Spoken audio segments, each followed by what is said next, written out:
Hi, I'm Melinda with Landmark Title. The numbers in our housing market are forever changing, so it is important to stay up to date on these changes. With Market Insights, we bring you the stats, facts, and figures to keep you and your clients informed. Join us now.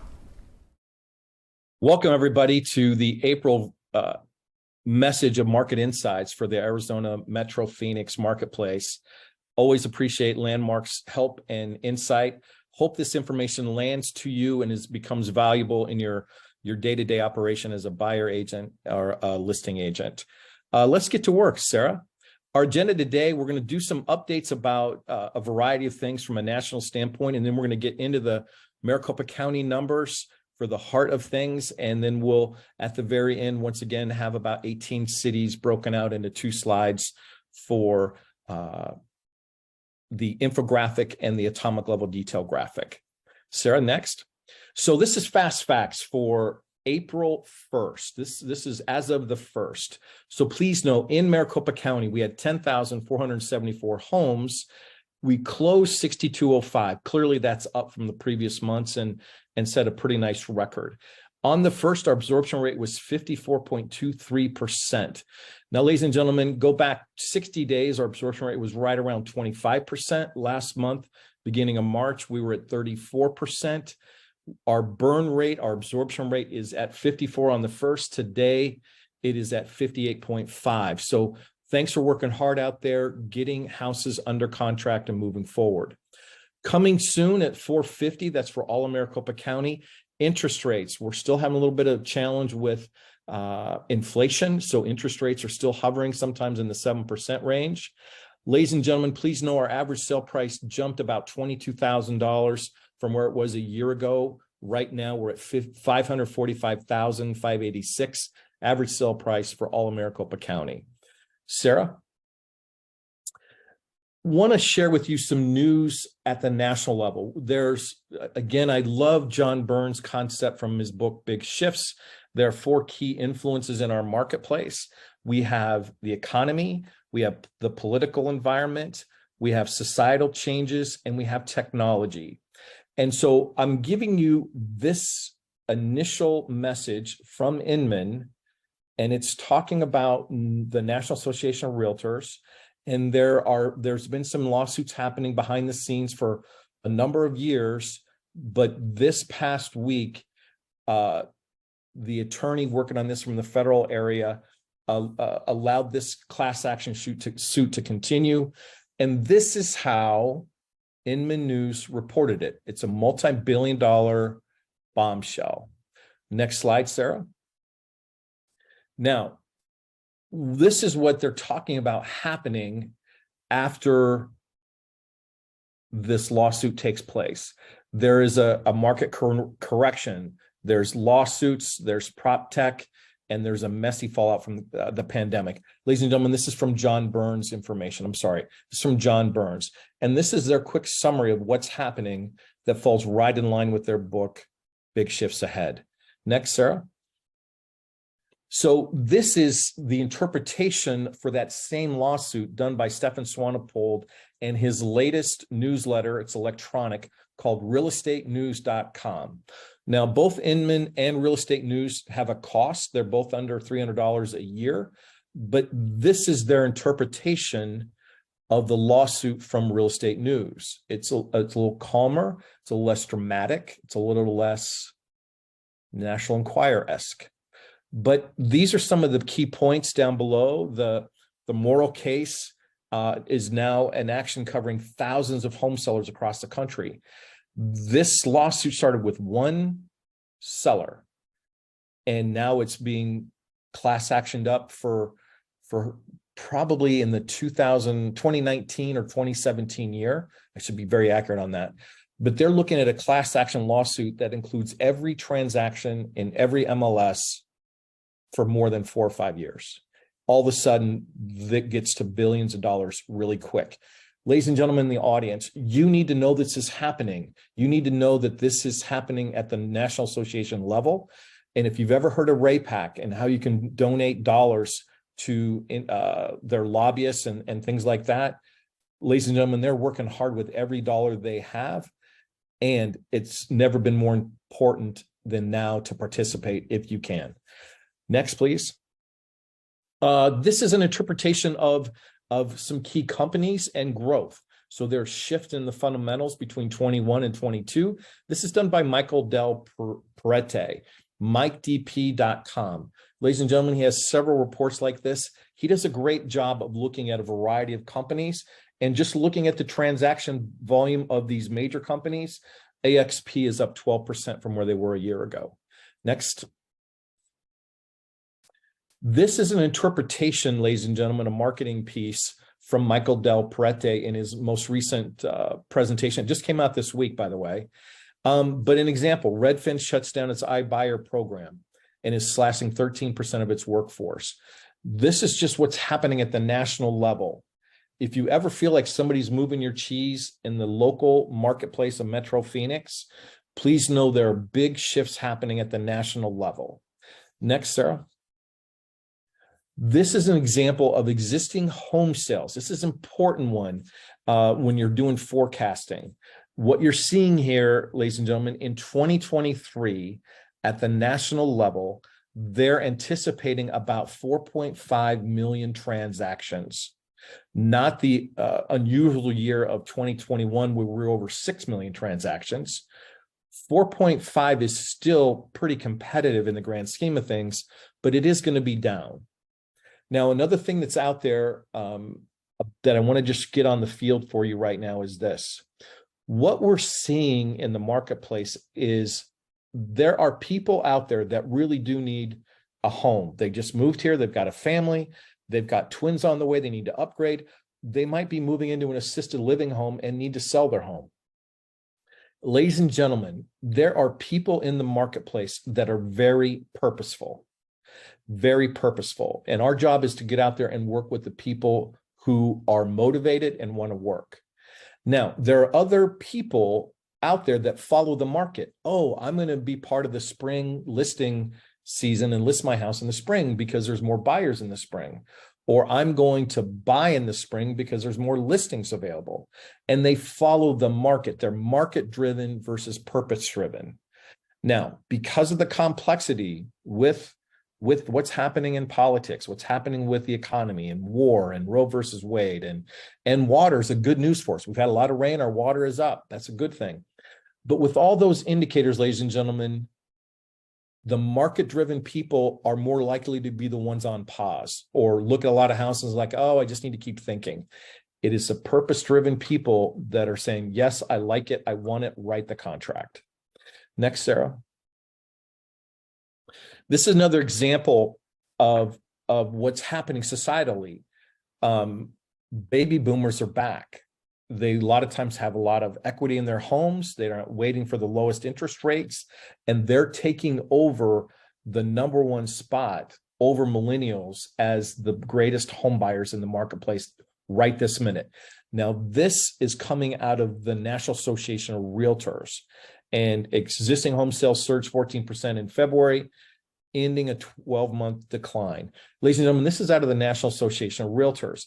And I share that with you for this reason. They have top graded their messaging, their marketing, communication to you and I, realtors out in the field. So please don't be fearful of hopping on to realtor or nar.realtor. There's great new resources that they continue to top grade at your fingertips. Sarah?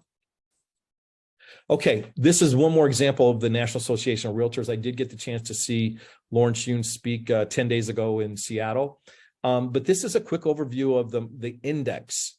And please know in the West, we're at 64.6. We're at the lowest we've been, and our month over month is down 2.4%. Good times are coming back for us. Just know that. This is just a quick overview of what's happening nationally. Sarah? Okay, John Burns, I've already said this, economy, technology, government, societal shifts. This to me is the best explanation of why aren't people buying more homes? Why are they not listing their home? There is massive amount of societal shifts happening. Sarah? Okay, to the numbers. So total actives, we're down just a little bit. Sarah, is there any way to move my picture just in case? Can we do that? Maybe not. I can't quite see what's behind the door. Long story short, I know that our total actives are around 14,000. Our total actives in Maricopa County are just over 10,000. What you need to know from the graph this month is here. Slide all the way down to total solds. Last month, for the month of March, 56,000 or 5,630, and that is certainly up from where we were. Next slide. We did some quick math. So we're at, when we got down to what was essentially our all-time low, we had an average of 26 listings per zip code. With the current actives at 10,475, we're down about 5 homes per zip code from where we were last month to an average of 68 homes, condos, single-family townhomes per zip code. That's a current average. It's a brisk market. Next. Here we are in all of Maricopa County and Pinal combined in the yellow circle, ladies and gentlemen. Overall, for everything combined in Pinal County and Maricopa County, we're down 6.1%. Our actives are up 199, almost 200%. Our monthly supply aggregated together is 1.9 months, still under 2 months. And our solds are down 27%. If I'm a lender, if I'm title, if I'm home inspector, home warranty, being down 27% is significant. Again, ladies and gentlemen, let's be out there working together to find the motivated. Sarah, next, please. So this is where we add both a separation between Maricopa County and Pinal County. They're similar yet different. So combined, or I'm sorry, in Maricopa County alone, we're down 6.8%. But if you look hard, we're about $57, $58 higher per square foot in Maricopa County than Pinal County. I want to point that out to you. Our active listings are up 190%. Pinal County, Maricopa, Casa Grande, they're up 243%. Quite a big increase compared to us. Next, please. All of Maricopa County. Actives in this slide at this particular moment, 10,508. What I'd like you to do is go to the bottom left graph, sold to list price ratio. You see how there's just a slight separation, and those, the red and blue line are tracking well, but they're coming back up over 98%. Just a couple days after the first, those, the red and the blue, have converged at 99% of list, meaning listing agents are pricing their home really close to a good market price, and they're getting that. And the average list to sold and the median list to sold is converging at 99% as of today. Next, please. Here we go in here. This is a month supply of 1.84 and absorption rate of 54.23. Just a couple further days into that, our month of supply is down to 1.7 and our absorption rate is spiked up even higher to 58%. Our market is robust, ladies and gentlemen, robust. Next. Here we go with the market stats that create those little round infographic dots. And what I'd like to point out to you is this. In the top 3 blue lines, if you look at under contract at 8,905, 8,905. When we go to line 2 under new listings, 7,939 new listings, that's just about 1,000 fewer new listings than what's under contract in the last 30 days.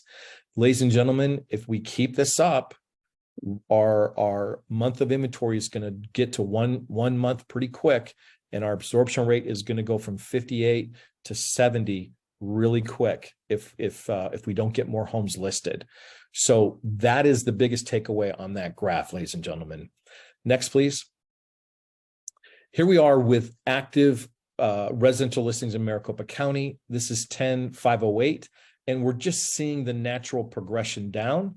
If we go way back into August and September of 2022, that is when all the iBuyers were putting their homes on the market and clearing their inventory. That's the anomaly surge. There we go. Next slide.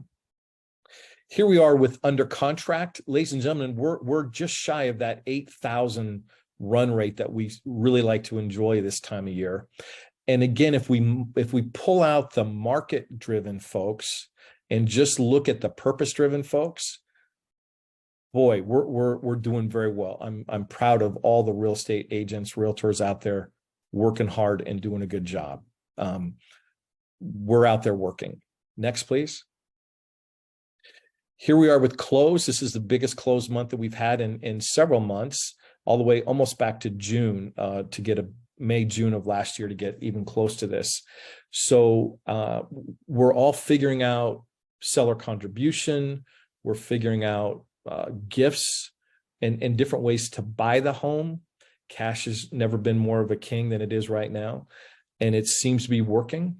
That's how the baby boomers have ascended above the millennials, is a lot of times they have greater personal wealth that they can pay cash or a bigger down payment. Next slide, Sarah. Here we are, new listings at 8121. And again, we're out there working, and that's the natural graph. That is as of April 1st. Next, please. Okay, so ladies and gentlemen, we've gone hard and fast. The balance of the numbers here are the 2 slides per major city. I think there's about 18 of them, starting with Apache Junction. Let's pause here and spend a minute, Sarah. So all of Maricopa combined is at 194% increase in active listings, the blue circle, and Apache Junction is up 306. Well, are they really doing that bad, or is that one of the areas that's still building new homes? They're still building new homes out there, ladies and gentlemen, and that's why we get that increased number right there. Now, the median sale price, it's in yellow, and it's a little bit deceiving. That's why I wanted to stay here. All of Maricopa County aggregated together is up about, or down about 6.2, 6.3. Ladies and gentlemen, look hard at the graph in the yellow, is up 6% from where it was a year ago. It's not down, it's up in Apache Junction. It's still doing well, and they're building new homes which have newer features and a higher price point, and those are coming to the market as well. So I wanted to point that out. Next slide, Sarah. So here inside, under contract in the middle blue number of 109 versus new listings 145. Ladies and gentlemen, it's churning very well, and it's churning with the help of new builds. And so when you look at the pie graph in the center and you see the black, 8% of their homes monthly are new builds. And that's going to be one of the highest percents we're going to have in any part of the metro. Next slide, please. Here we are out in Avondale. Now, it too, active listings at 320%, but in the yellow infographic circle is down 7.4. That's down below the total of Maricopa County. Just a data point there. Is this going to bounce back? Ladies and gentlemen, there's a lot of energy happening out at Luke Air Force Base and adding additional jets and buildings and things like building, and it's not always going to stay that way. But right now they've been impacted greater by about 1.5% than all of Maricopa County on average. Sarah? And then back to the numbers. So under contract, this is my last slide. We'll go into detail. And I just want to teach everybody how to read this graph. So active listings at 147, that's actually down 6.3% from where it was this time last month. Under contract, 134, that's up 24% in Avondale. And that's up 90% from the last 3 months. And it's up 109% in the last 6 months. It's surging. So under contract at 134 versus the second line, new listings at 99, this burn rate is what I call it. We're selling them faster than we can list them. We will burn off that inventory real quick if we're selling 30% more homes than we're putting on every month. And Sarah, if we go to the next slide, we'll continue in the alphabet from Buckeye, and then the second slide for the numbers behind the numbers. And this is a summation of what's happening in the market at the moment. And as Sarah just continues to slowly go through these, my final commentary for everybody out there, ladies and gentlemen, find the motivated, find the purposeful people out there, because they exist. They need services like great title, great lenders. They need a highly relational realtor experience. A year and a half ago, when we were still in that speed-based market, it's, can I get my offer in quick? Can I create an escalation clause? Do I have to pay X amount over asking? Do I need to release part of my earnest deposit as soon as I write the offer for just saying thank you to the seller for accepting my offer? Ladies and gentlemen, that was a speed-based market. We're back to a relation-based market. And one of those graphs from the Michael Del Parete that I did not include, this would be the perfect time to share that. Ladies and gentlemen, we're at an all-time high for buyers and sellers using realtors. It's in the 90 percentile. It's right at 90.4%. We are important. We make a difference. The teams like Landmark and other lenders make a difference. Stay in that relationship-based phase of your business, and I wish you good things. That's what I have today, Sarah. Enjoy, everybody.